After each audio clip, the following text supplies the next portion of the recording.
ഗായത്രി, ഗായത്രി,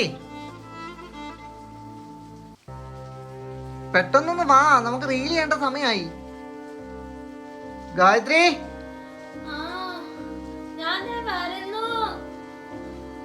അതെ ഈ മോന്തി ഇങ്ങനെ വിളിപ്പിച്ചോണ്ടിരിക്കാണ്ട് മേലെ ഒന്ന് ചിരിച്ചോണ്ട് തന്നെ. ഇപ്പോൾ ലൈവ് ഇപ്പോൾ തുടങ്ങും. ലൈവിൽ ഈ പരിപാടി പറ്റത്തില്ല. ഇപ്പോൾ സ്റ്റാർട്ട് ചെയ്യാണ്. ഓക്കെ, ഹായ് ഗൈസ്, നമസ്കാരം. കുറേ ആയല്ലേ കണ്ടിട്ട്. നമ്മളിന്നിവിടെ സംസാരിക്കാൻ പോകുന്നത് ഭാര്യ ഭർത്തൃ ബന്ധത്തിൻ്റെ ഊഷ്മളതയെക്കുറിച്ചാണ്. അപ്പം എൻ്റെ ശ്രീമതി അതിനെക്കുറിച്ച് എന്തൊക്കെയാണ് പറയാനുള്ളതെന്ന് നോക്കാം. Hi, hello guys. അതായത് നമ്മുടെ ജീവിതത്തെ പറ്റി പറയുമ്പോൾ ആണെങ്കിൽ നമ്മുടെ ഭർത്താവും ഭാര്യ എന്നുള്ളത് പരസ്പരം മനസ്സിലാക്കി ജീവിക്കേണ്ടവരാണ്.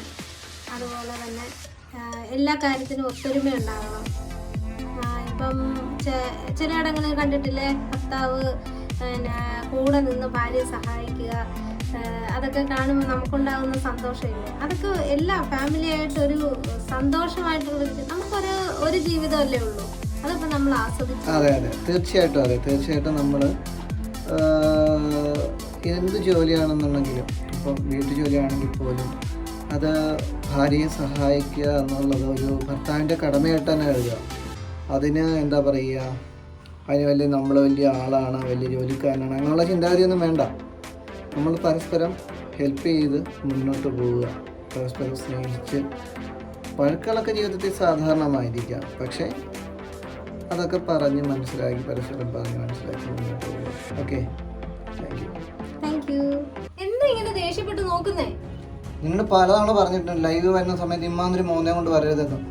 എന്നറിയാവോ, പീരിയഡ്സ് ആകാറാവുന്ന ടൈമിൽ ഉണ്ടാകുന്ന ശാരീരിക ബുദ്ധിമുട്ടും മാനസിക ബുദ്ധിമുട്ടും.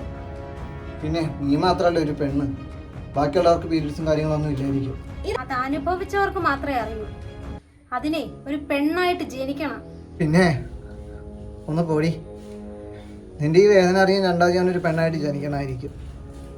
അതുപോലെ തന്നെ അടുത്ത നിനക്ക് പറയാനുള്ളത് 10 മാസം കുഞ്ഞിനെ വയറ്റിലിട്ടതിൻ്റെ കണക്കും അതിനനുഭവിച്ച വേദനയെക്കുറിച്ചൊക്കെ ആയിരിക്കും. ഞാനിപ്പോഴും അത് പ്രതീക്ഷിച്ച് തന്നെയാണ് നിൽക്കുന്നത്. അതൊന്നും നിങ്ങൾക്ക് പറഞ്ഞ മനസ്സിലാവില്ല മനുഷ്യൻ.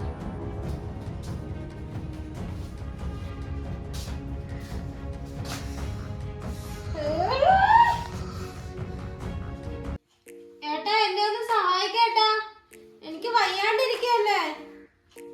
പിന്നെ നിന്നെ സഹായിക്കലല്ലേ എൻ്റെ ജോലി. അതൊക്കെ സ്ത്രീകൾക്ക് പറഞ്ഞിട്ടുള്ള ജോലിയാണ്. നീ തന്നെ അങ്ങോട്ട് ചെയ്തേച്ചാൽ മതി. എന്റെ തലവിധി, അല്ലാണ്ട് എന്ത് പറയാനാ. ആഹാ, ഇവിടെ വന്ന് കിടക്കുവാണോ? എത്ര നേരമായി പറയുന്നു ചായ തിളപ്പിച്ച് തരാൻ. ഇത്തിരി ഇട്ട് കുടിക്കുവോ? എനിക്ക് തീരെ വയ്യ. എന്തോന്ന് വയ്യ? അതൊക്കെ നിന്റെ അടവാ. ഒരു ചായ തിളപ്പിച്ച് തന്നെ.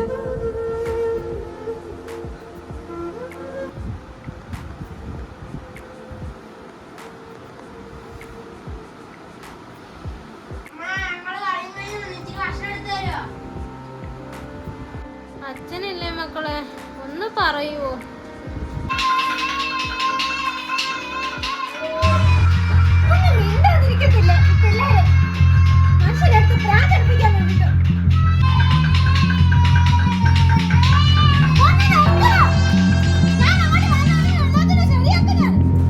ഒരു പീരിയഡ്സ് പെണ്ണായിട്ട് ഇരിക്കണ്ടായിരുന്നു. അനുഭവിക്കണം ഈശ്വരൻ.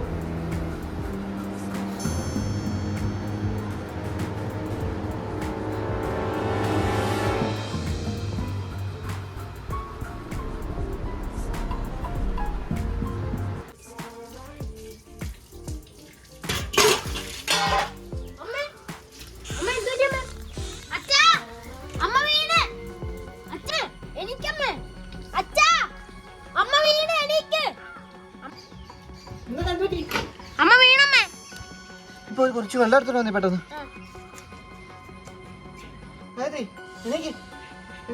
എന്താ പറ്റിയേ?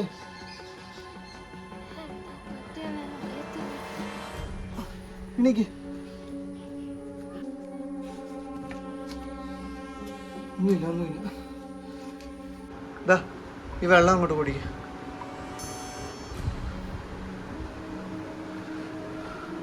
എന്താ പറ്റിയേ? ഞാൻ അപ്പോഴേ പറഞ്ഞതല്ലേ എനിക്ക് വയ്യ എന്നുള്ള കാര്യം. ഇനിയെങ്കിലും പറയുന്ന ഒന്ന് മനസ്സിലാക്കുന്നു. സത്യമായിട്ടും എനിക്കറിയത്തില്ലായിരുന്നു ഈ പീരീഡ്സിന് ഇത്തരം ബുദ്ധിമുട്ടുകളൊക്കെ ഉണ്ടെന്ന്. ഇപ്പോഴെങ്കിലും മനസ്സിലാക്കി അമ്മ എന്തുകൊണ്ടാണ് 10 മാസത്തെ കണക്ക് പറയുന്നതെന്ന്. അമ്മ അത് മക്കളെ അറിയിക്കാതെ വളർത്തുന്നു. അതേസമയം ലൈവില് ഭാര്യാഭർത്തൃ ബന്ധത്തെ പറ്റി പറഞ്ഞപ്പോൾ പരസ്പരം സപ്പോർട്ട് ചെയ്യണമെന്ന് പറഞ്ഞ ആളല്ലേ.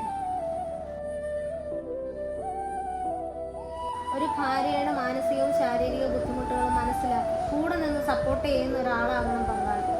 ചിലപ്പോഴൊക്കെ എൻ്റെ അലസത മനോഭാവമായിരിക്കാം ചിലതൊക്കെ കണ്ടില്ലെന്നും കേട്ടില്ലെന്നും നടിക്കാൻ എന്നെ പ്രേരിപ്പിച്ചത്. നീ അവിടെ വീണ് കഴിഞ്ഞപ്പോഴത്തേക്കുമാണ് പീരീഡ്സിൻ്റെ ബുദ്ധിമുട്ടും കാര്യങ്ങളും എനിക്ക് മനസ്സിലാക്കാൻ സാധിച്ചത്. ഇനി എന്നുണ്ടായാലും എപ്പോഴും ഏത് സാഹചര്യത്തിലും നിന്നോടൊപ്പം ഞാനുണ്ടാവും. എന്ത് സപ്പോർട്ടും